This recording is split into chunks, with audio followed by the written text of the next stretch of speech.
अरे फोन रख बाबा, मोहल्ले में ऐश्वर्या आई है. ठेव ठेव.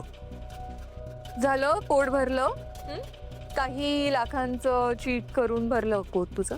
2 लाख रुपये आणून देणारच होतो पण 2 लाख नाही आणि 4 लाख. 4. जा खेळून ये तिकडे, जा विटी दांडू खेळायला जा. हे हॅलो.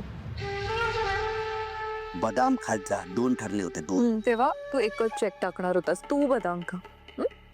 आता तू 2 चेक टाकले 4-4 लाखाचे. सो 2 आणि 2 4 लाख रुपीज.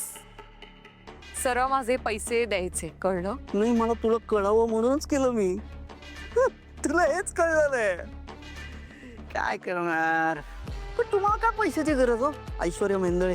पैशांची गरज सगळ्यांना असते, कुणाला नाहीये पैशांची गरज. पैसे घेऊन ये. तुला काय वाटलं मी इथे ठेवलेत? इथे नाही आहेत.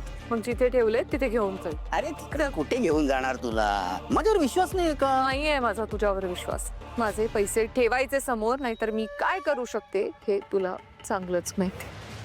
जे काय करायचं ते कर जा. नाही घाबरत तुला.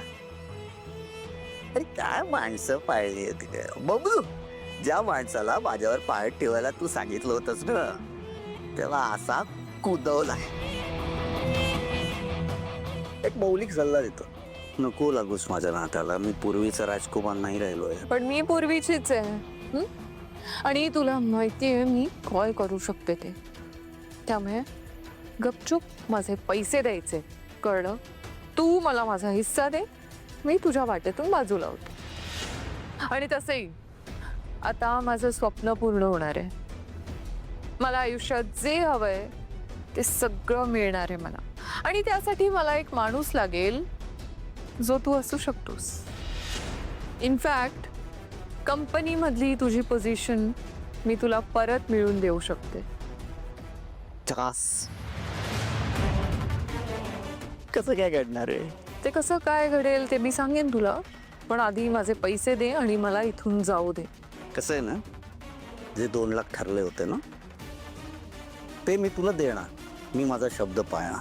पण जे काम मी एकट्याने केले ना, त्याच्यामध्ये स्वतःचं नाक खुपसू नकोस. तिन्ही संजेला घरी आलीस, तुला असं रिकाम्या हाताने पाठवणं योग्य दिसत नाही.